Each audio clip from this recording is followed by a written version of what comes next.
Assalamualaikum warahmatullahi wabarakatuh. Bismillahirrahmanirrahim. Alhamdulillahirabbil alamin. Wa bihi nasta'in ala umuri dunya waddin. Wassalatu wassalamu ala asyrafil mursalin wa ala alihi washabihi ajma'in wa man tabi'ahum bi ihsan ila yaumiddin. Allahumma shalli ala sayyidina Muhammad wa ala ali sayyidina Muhammad kama shallaita ala sayyidina Ibrahim wa ala ali sayyidina Ibrahim fil alamin innaka Hamidum Majid. Wa sallim tasliman katsiran katsira adada khalqihi ta'ala wa ridha nafsihi wa zinata arsyihi wa midada kalimatihi kama yuhibbu rabbuna wa yarda. Subhanaka la ilma lana illa ma 'allamtana innaka antal alimul hakim. Subhanaka la ilma lana illa ma 'allamtana innaka antal alimul hakim. Subhanaka la ilma lana illa ma 'allamtana innaka antal alimul hakim. Rabbi shrah li sadri wa yassir li amri wahlul 'uqdatam min lisani yafqahu qawli. Walhamdulillahirabbil alamin. Alhamdulillahirabbil alamin. Kita sudah berada di penghujung bulan Januari ya, 2022. Sudah berlalu sebulan tahun baru 2022. Sepatutnya mukmin selalu bermuhasabah, apa yang sudah saya buat sebulan ini. Bulan depan pula apa yang saya lakukan. Selalunya macam itu. Kalau bacaan Quran, berapa Quran sudah saya baca. Kalau bersalawat, berapa salawat saya satu hari. Berapa istighfar saya satu hari. Itu yang diserukan selalu dalam khutbah Jumat. Sementara khutbah Jumat kemarin mengajak kita menghulurkan bantuan derma ataupun infak ataupun sedekah. Khutbah mengangkat ayat dalam surah Al-Baqarah 261 ya. 261 yang ada kaitannya dengan ayat yang dibaca imam tadi rakaat pertama, ayat 254. Ayatnya berhampiran ya. Itu renungan kita pagi ini. Surah Al-Baqarah 261 dengan 254. 254 itu ayat sebelum ayat kursi.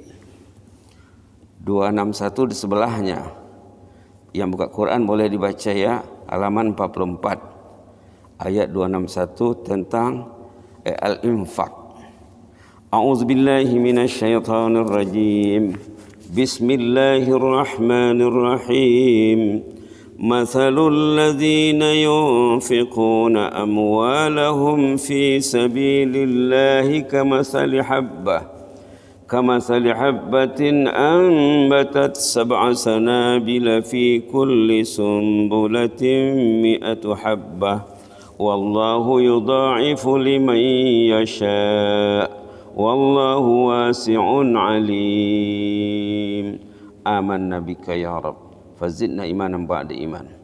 Contoh orang yang menginfakkan hartanya, membelanjakannya, mensedekahkannya, mengeluarkan zakat, berwakaf, masukkan duit ke tabung masjid, membantu fakir miskin, anak yatim yang disorot dalam khutbah Jumat. Kalau orang itu membelanjakan hartanya, berinfak untuk keluarga juga. Contohnya apa katanya? Kalau kita belanjakan kamasali habbah, kalau sebiji apa? Sebiji piasau, kelapa, sebiji rembutan, sebiji langsat contohnya. Atau seringgit, diinfakkannya seringgit, dimasuknya ke tabung masjid, ambatat sab'a sanabil. Yang seringgit itu jadi ibarat buah jadi 7 tangkai katanya. Satu tangkai itu 100, artinya seringgit jadi 700. Itu maksudnya nih. Kalau kita masukkan duit ke tabung masjid seringgit, jadi 700 ringgit nilainya pada sisi Allah. Itu basicnya. Wallahu yudha'ifu liman yasha. Ada lagi yang 1.000 ringgit nilainya, ada yang 7.000 ringgit. Ikut kondisinya, ikut ikhlas dia berinfak. Kalau dia perlu kepada duit, dia infakkan duit yang dia perlu, lagi mahal nilainya. Kalau dia sudah sakit, dia sudah mengujung usia baru akan bersedekah, sakit-sakitan baru nak bersedekah, rendah nilainya. Nak mendapat nilai sedekah yang tinggi, bersedekahlah waktu sehat, waktu kita perlu kepada duit. Bersedekahlah waktu muda. Orang yang berinfak bersedekah umur 30 tahun, lebih tinggi nilainya daripada orang bersedekah umur 40 tahun, 50 tahun, 60 tahun. Semakin awal dia bersedekah, itu ayat lain ya, dalam hadis juga ada dikatakan. Yang penting wallahu yudha'ifu liman yasha, Allah akan menggandakan nilai orang yang berinfak bagi yang terpilih. Wallahu wasi'un alim, Allah maha luas kurnianya lagi maha tahu. Malah dalam hadis dikatakan kalau kita berinfak, katalah sebiji kelapa, sebiji piasau, contohnya senilai sebiji kelapa, berapa? RM1 kah, RM2 kah? Diinfakkannya, dibelanjakannya. Nanti katanya sebiji kelapa, sebiji piasau itu akan ditanam, kemudian akan berbuah, ditanam lagi, berbuah lagi, ditanam lagi, berbuah lagi, sampai hari kiamat berbuah secara terus menerus, sehingga pada hari kiamat dia akan dapat gunung ganjaran. Dia bertanya, ya Allah, dari mana gunung ganjaran ini? Kan dulu satu biji kelapa itu engkau infakkan di jalan Allah, kami tanam sampai hari kiamat, inilah hasilnya. Ada dalam hadis seperti itu ya. Tadi pula ayat ini baca Imam, ayat 254. Ya alladzina amanu anfiqu, wahai orang beriman berinfaklah, sedekahlah, wajib dan sunat. Sedekah dalam Islam termasuk sedekah wajib, sedekah sunat. Infak ada yang wajib, ada yang sunat. Wajib itu zakat untuk keluarga dan lain-lain sebagainya. Anfiqu mimma razaqnakum, berinfaklah rezeki yang kami beri kepada kamu. Mungkin 10%, mungkin lebih. Min qabli ayati yaumul la bai'un fi wala khullah, sebelum datang hari kiamat. Nanti kamu menyesal nanti kalau kamu tidak berinfak. Di sana tidak ada jual beli, tidak ada persahabatan, tidak ada tolong menolong. Nak menolong diri di dunia ini banyak kala infak. Orang yang rajin berinfak termasuk salah satu 7 golongan hamba pilihan Allah yang selamat nanti di akhirat, yang dicari malaikat nanti di padang mahsyar. Dicari oleh malaikat, haji jangan di sini, haji di sana tempat haji, tempat VIP. Dicari nanti di sana, dilindungi, diselamatkan.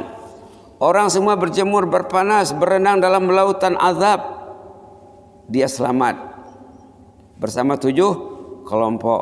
Sab'atun yadhilluhumullahu yawma la dhilla illa dhilluh, 7 kelompok manusia yang bernaung di bawah naungan Allah, termasuk pencinta masjid ya, termasuk pencinta masjid. Dalam pada itu dikemukakan di sini satu hadis. Hadis ini selalu juga dibincangkan oleh ulama tentang 4 kategori manusia supaya nampak gambarannya.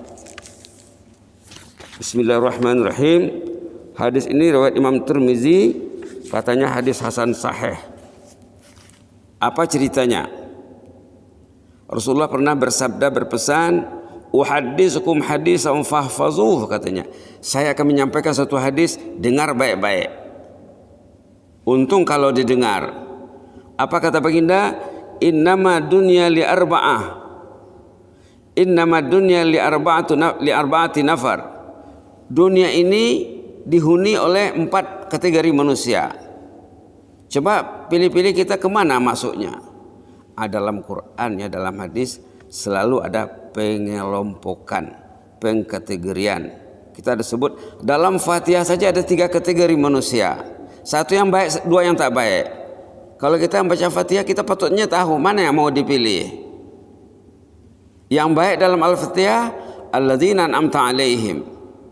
Yang tak baik, al-maghdubi alaihim. Yang tak baik, ad-dallin. Ada dalam Fatihah. Itu kalau kita renungkan dah cukup jadi panduan untuk selamat. Di sini pula dikatakan 4 kategori manusia. Kata Rasulullah, "Uhadditsukum hadisan fahfazuh." Saya akan menyampaikan satu hadis, dengar baik-baik.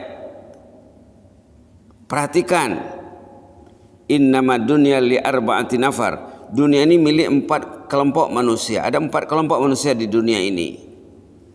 Satu katanya, abdun razaqallahu ilman wa abdun razaqallahu malan wa ilma fa yattaqi fi rabbahu yasilu fi rahimah wa yu'allimu wa ya'lamu lillahi fi haqqa wa ya'lamu lillahi fi haqqa fahaza bi afdalil manazil.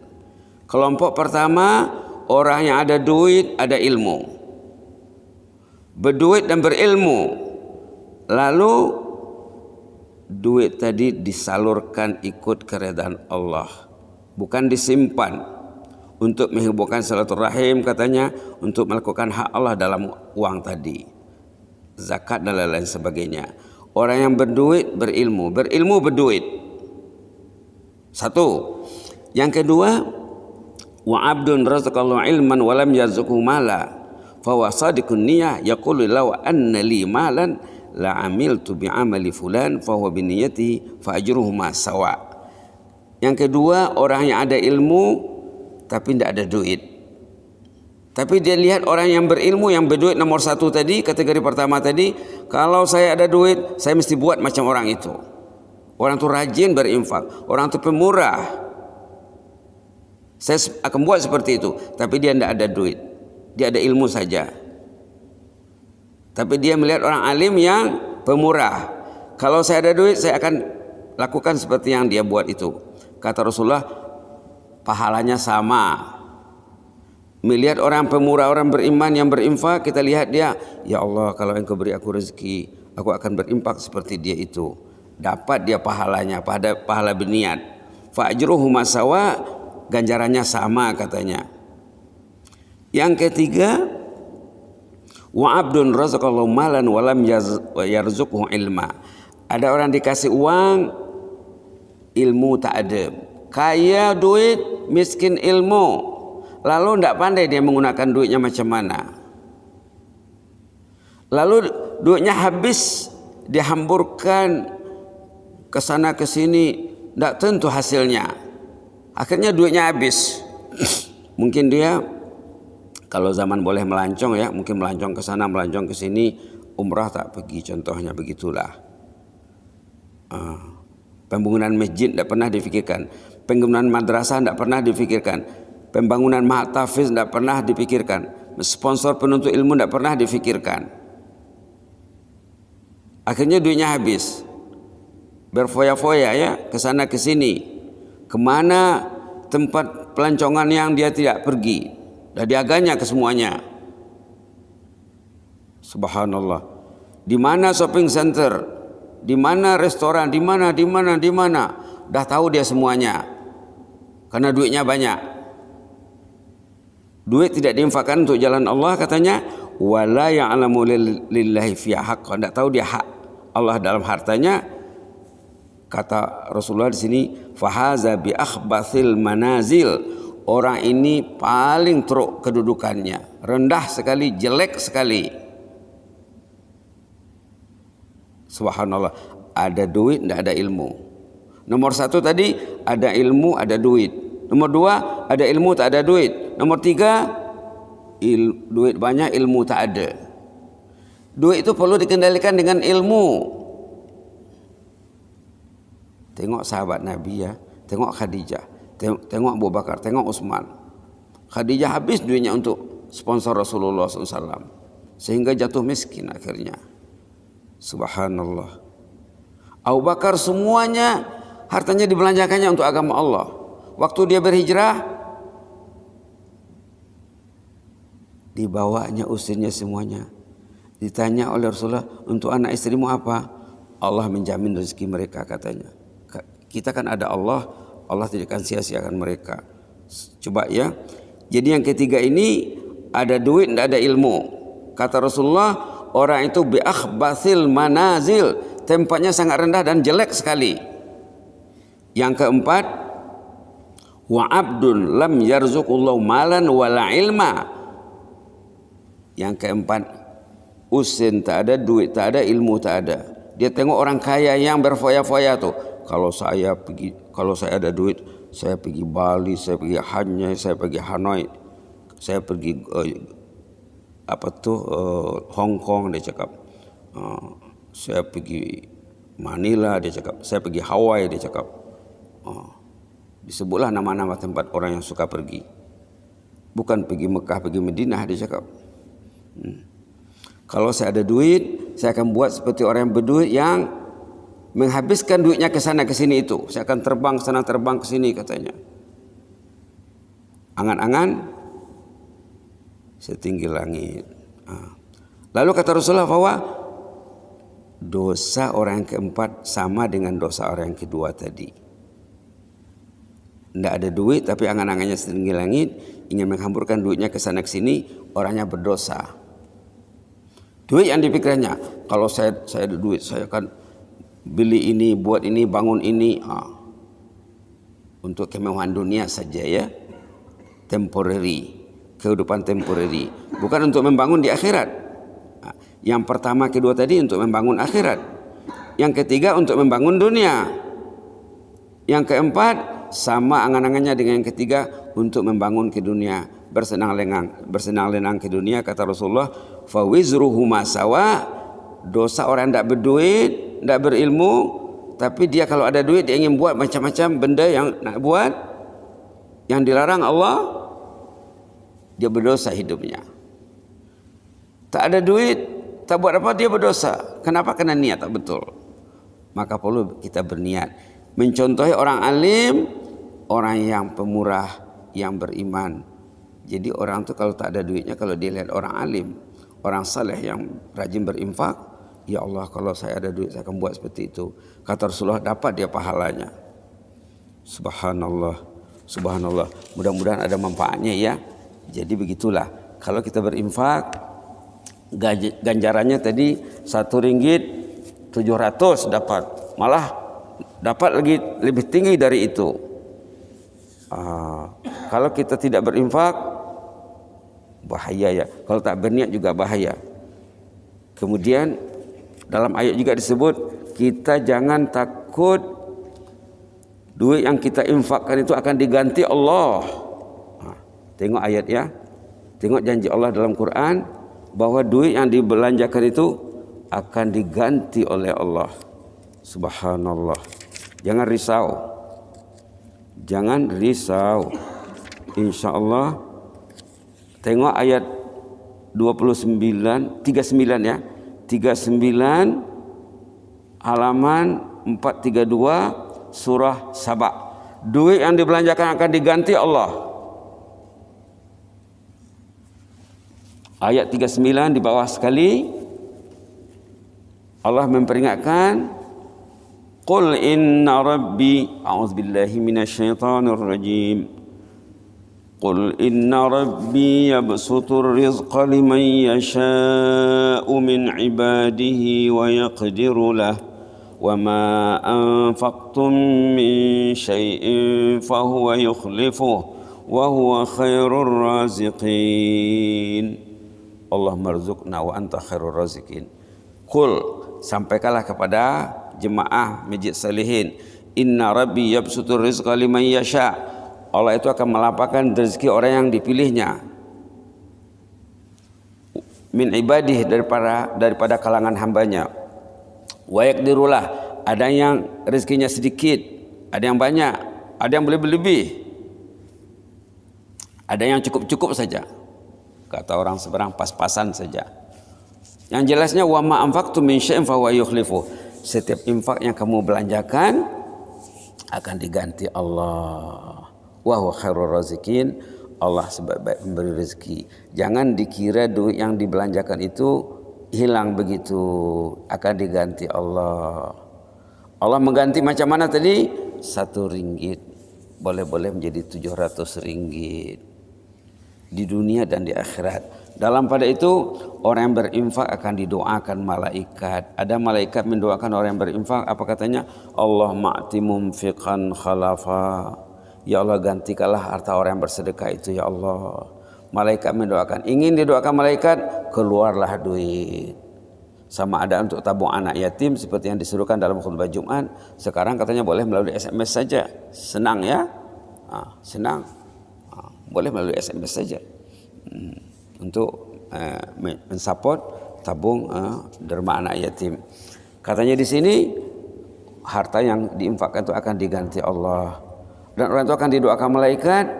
Malah dalam hadis lagi dan dalam sejarah orang-orang saleh banyak diceritakan sedekah ini mencegah penyakit. Kemarin ada hamba dengar satu ceramah di YouTube yang disampaikan oleh ulama terhormat kenamaannya. Ada seorang kaya dari negara Arab, dia kena kanser, pergi berobat ke Amerika. Dipilihlah dokter yang terkenal, hospital yang terbaik di Amerika untuk berobat kanser, pakar kanser terkenal seluruh dunia. Sampailah dia di Amerika, USA. Sampai di sana kata dokter, penyakit Anda sudah di penghujung. Anda menunggu ajal saja lagi. Dalam sebulan dua ini ajal akan tiba. Tidak guna dirawat. Tapi dia gigih juga. Dia pulang ke Saudi, kemudian dikumpul duitnya, datang lagi ke Amerika nak berubat. Biarlah mati-mati di Amerika tak apalah. Itu prinsip dia ya. Karena duit banyak. Sempat pulang ke Saudi Arabia, kemudian berangkat lagi kedua kalinya ke Amerika. Dalam perjalanan dari rumah ke airport, dia terlihat di tepi jalan pengemis. Terlihat pengemis di siring jalan, dia berhentikan keretanya, mobilnya berhenti, dikasihnya orang tuh dalam nilai sekitar 3.000 rial. Katalah 1.000 Brunei. Senang saja dikasih sama orang tuh, ya Allah katanya, saya sudah mau menghadapmu ini. Tidak ada yang mau kasih kepada hambamu ini, inilah ya Allah. Dikasihnya senilai 300 rial Saudi ataupun kurang lebih 3.000 rial. Dalam senilai 1.000 Brunei. Senang saja hatinya mengeluarkan. Berangkatlah ke Amerika. Sampai di Amerika masuk hospital. Dokter tadi, kamu sudah berubat ya katanya. Kenapa? Tidak ada lagi penyakit kamu. Wah katanya, saya tidak berubat. Tapi penyakit sudah hilang semuanya. Apa yang kamu buat? Dia pikir-pikir, oh inilah hikmah saya berinfak. Orang kita kadang-kadang karena malas berinfak, diuji Allah dengan banyak penyakit. Banyak penyakit yang menimpanya karena malas bersedekah. Baik kalau di sini belajar perubatan free ya. Kalau negara jiran, negara seberang, mana free? Habis duit untuk belanja. Kalau di sini duit kerajaannya habis. La ilaha illallah. Subhanallah. Subhanallah. Ternyata betullah dikatakan ulama, sedekah juga akan mencegah penyakit. Sedekah akan mencegah su'ul khatimah. Sedekah akan mencegah kemarahan Allah, kemurkaan Allah. Banyak tuh. Kalau kita nak bicara, panjang lagi ceritanya. Mudah-mudahan besok sempat disambung ya. Bukan besok, lusa ya. Lusa. Besok ada orang lain. InsyaAllah. Yang jelasnya, sedekah akan menggandakan nilai sedekah 1 ringgit jadi 700 ringgit. Sedekah akan melayakkan orang dapat barakah daripada Allah.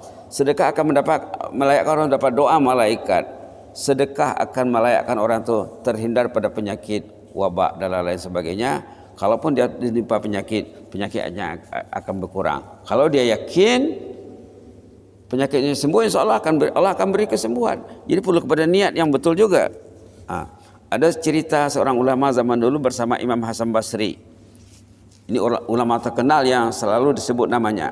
Ada seorang pesakit jumpa Imam Hasan Basri. Ya Imam, saya ini sakit lutut. Macam mau putus lututnya ini. Lalu apa obatnya? Kata Imam Hasan Basri apa? Kamu cari perkampungan di mana orang perlu pergi di sana, kamu gali sumur untuk orang kampung. Pergilah dia mencari perkampungan yang tak cukup bekalan air. Dia gali pergi, sehat lututnya. Alhamdulillah. Mudah-mudahan bermanfaat. Aqulu qouli hadza wa astaghfirullah li wa lakum. Allahumma ighfir lana warhamna wa tub 'alaina innaka antat tawwabur rahim. Allahumma zidna wa la tanqusna wa akrimna wa la tuhinna wa a'tina wa la tahrimna wa athirna wa la tu'sir 'alaina wa adina wa arda'na ya karim. Allahumma fas sultanana wa iyyana wal muslimin. Allahumma fas sultanana wa iyyana wal muslimin. Allahumma fas sultanana wa iyyana wal muslimin wan nas ajma'in. Allahumma fasna min من كل سوء اللهم احفظنا من كل سوء اللهم ادفع عنا البلاء والوباء والفحشاء والمنكر اللهم اصرف عنا البلاء والفحشاء والوباء والمنكر يا مجيب السائلين واكتب لنا كل الخير فالله خير حافظا وهو ارحم الراحمين والطف بنا فيما جرت به المقادير وارحم المعلمين والمتعلمين والمنتسبين اللهم ارحم المعلمين والمنتسبين اللهم ارحم المعلمين والمتعلمين والمنفقين عليهم يا مجيب السائلين والمحبين لهم يا أكرم الأكرمين والداعين لهم بخير اللهم إنا على ذكرك وشكرك وحسن عبادتك اللهم إنا على ذكرك وشكرك وحسن عبادتك اللهم إنا على ذكرك وشكرك وحسن عبادتك سبحان ربك رب العزة عما يصفون وسلام على المرسلين والحمد لله رب العالمين جزاكم الله خيرا بارك الله فيكم إني أحبكم في الله وأستودعكم الله والسلام عليكم ورحمة الله وبركاته.